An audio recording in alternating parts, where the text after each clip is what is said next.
الحمد للہ وکفا وسلام علی عباد الذین اصطفیٰ اما بعد قال النبی صلی اللہ علیہ وسلم من حج ولم یزرنی فقد جفانی۔ نبی کریم صلی اللہ علیہ وسلم کا ارشاد مبارک ہے کہ جس شخص نے حج کیا اور میری زیارت کو نہ آیا، یعنی مدینہ شریف نہ آیا، تو اس نے گویا کہ میرے ساتھ بے وفائی اور سختی والا معاملہ کیا۔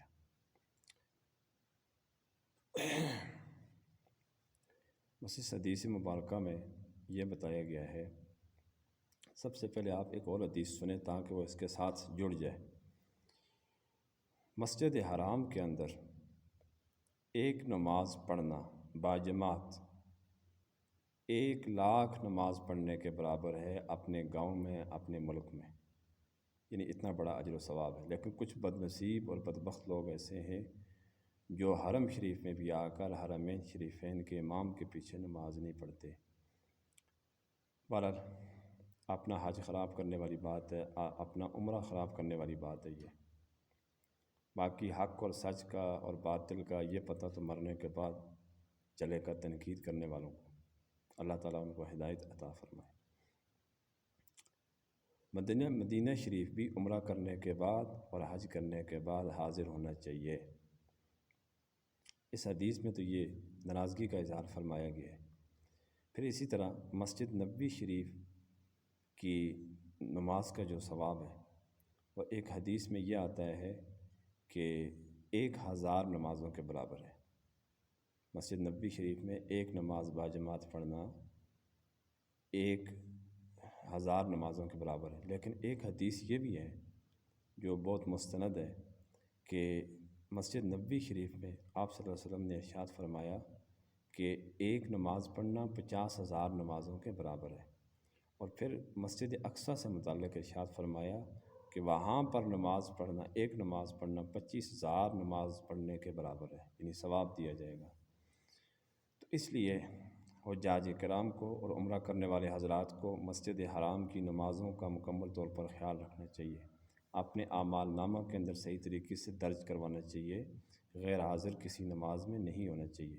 ویسے تو یہ جو ثواب ہے یہ حدود حرم کے اندر جہاں جہاں بھی آپ نماز پڑھیں، چاہے مثلا حدود حرم وہ ہے جہاں جس کے اندر شکار کرنا، گھاس کاٹنا، کسی قاتل کو، ظالم کو قتل کرنا ممنوع ہے، وہ حدود جو ہے لگی ہوئی ہے۔ نہایت الحرم آپ نے لکھا ہوگا، یہ بدایت الحرم یا نہایت الحرم ایک جگہ پر لکھا ہوا تھا، وہاں سے حرم شریف کی حدود شروع ہوتی ہے، جہاں سے آگے کسی جانور کو قتل کرنا، گھاس کاٹنا، درخت کاٹنا ممنوع ہے۔ تو اس کے اندر جو جگہ بھی جتنی بھی مسجدیں آتی ہیں وہاں پر نماز پڑھی جائے تو 1,00,000 کے برابر ہے۔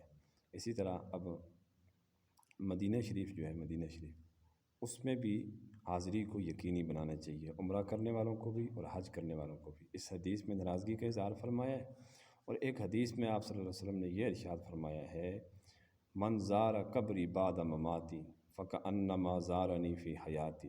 جس نے میرے دنیا سے پردہ فرما جانے کے بعد میرے روضہ مبارک کی زیارت کی تو اس نے گویا کہ زندگی میں میری ہی زیارت کی۔ تو کتنی فضیلت کی بات ہے کہ ہم نبی کریم صلی اللہ علیہ وسلم کے زمانے سے تو بہت دور ہیں، لیکن روضہ مبارک کی اگر زیارت کریں تو اس کا اجر و ثواب بھی اتنا ہی ہے جتنا نبی کریم صلی اللہ علیہ وسلم کے چہرہ انور کو دیکھنا، اپنے آپ کے بدن مبارک کو دیکھنا، آپ کی زیارت کرنا، یہ حدیث مبارک ہے۔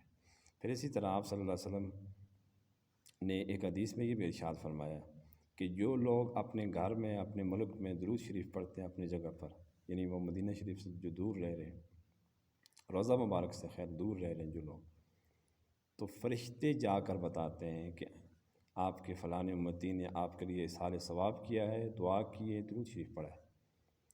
لیکن روضہ مبارک کے سامنے جو صلاۃ و سلام پڑھا جاتا ہے، نبی کریم صلی اللہ علیہ وسلم نے ارشاد فرمایا وہ فرشتے مجھے نہیں پہنچاتے، میں خود دیکھ کر سنتا ہوں۔ اب یہ جو خود دیکھ کر سننے کی جو کیفیت ہے یہ خلاف عقل ہے، عقل میں آنے والی چیز نہیں ہے، لہٰذا شریعت ہے ہی ایسی چیز ہے جو جہاں تک انسان کی عقل اس کی رسائی نہیں ہے، عقل کا اختتام ہے، وہاں سے شریعت کی ابتدا ہے۔ ان باتوں میں نہیں پڑھنا چاہیے کہ کس طرح دیکھتے ہیں، کس طرح سنتے ہیں، کس طرح موجود ہیں، واللہ عالم۔ بس جتنی بات فرمائی گئی ہے اس کے اوپر ایمان رکھنا چاہیے۔ اسی طرح یہ جو درود شریف ہے وہاں پر تعظیم کا بڑا خیال رکھنا چاہیے. لوگ بہت اونچی آواز سے بولتے بھی ہیں، سیلفیاں بھی بنا رہے ہوتے ہیں. اللہ تعالیٰ ان کو ہدایت عطا فرمائے. یہ اپنی عبادت برباد کرنے والی بات ہے.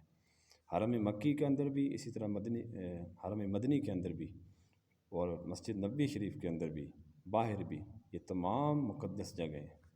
یہ تعظیم کے لائق ہیں، تعظیم کے قابل ہیں. ایک مسلمان کو یہاں پر بلند آواز سے بولنے کی بھی اجازت نہیں ہے. وہ صورت حجرات کی آیات پڑھنے کی ضرورت ہے. تو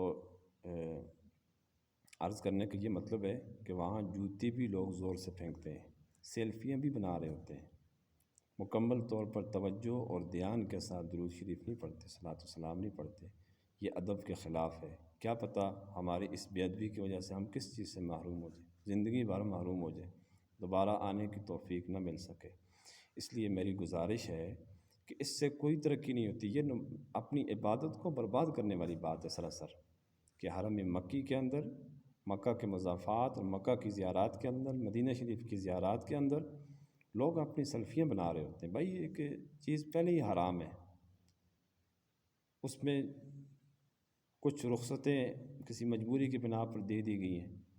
اس کے علاوہ وہ تو تصویر تو اپنی جگہ پر حرام ہے، یہ نہیں بنانی چاہیے. اس سے احتیاط کرنی چاہیے. توجہ کے ساتھ اپنی نمازوں کا خیال رکھیے، اپنے حج کا خیال رکھیے، مسجد نبوی شریف کی صلاۃ و سلام کا اور مسجد نبوی شریف کی نمازوں کا خیال رکھیے.